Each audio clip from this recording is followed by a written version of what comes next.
INAudio presents What Really Killed Whitney Houston?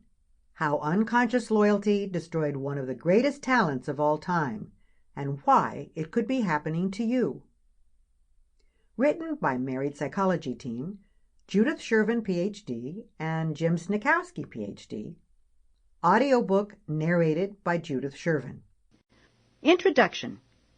Growing up from a dependent child to an independent, mature adult is the ideal journey of life. That journey is always filled with challenges.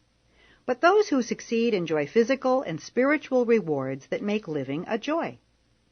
For those who don't succeed, those who remain stuck in childlike beliefs and dependency, life is a painful path of illusion, confusion, and insecurity. And all too often their lives are laced with tragedy. Sadly, Whitney Houston, who was blessed with talents and opportunities that very few people ever experience, that most people can't even dream of, never overcame the challenges of her extraordinarily blessed life. Instead, she remained stuck in an unconscious psychological dependency based on her past, and could not free herself to fully become all that she had the promise to be.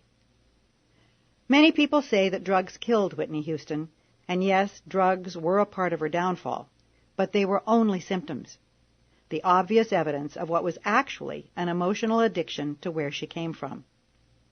At a very deep level, an unconscious level, she was more powerfully attached to beliefs, images, and attitudes that kept her dependently loyal to and dragged down by the insecurity of her earliest childhood. It is this loyalty that is what ultimately killed her.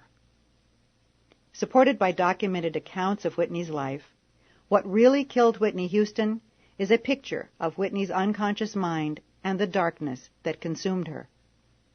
Please note that most often we refer to Whitney as Whitney rather than the literary device of her last name, Houston, since her mother Sissy shares the same last name. Also, this is not a biography with a straight timeline. Instead, we use the events of Whitney's life to illuminate and demonstrate her unconscious loyalties so you can best understand the power of the unconscious as a source of the self-destructive decisions people make. Who Whitney was. Music industry leaders from Tony Bennett to Lady Gaga agree that Whitney Houston was the greatest musical star of our time. She was beautiful beyond measure, and she had heart. Not just her soul-filled heart expressed through her compelling 5-octave musical genius, but also... Sample complete. Ready to continue?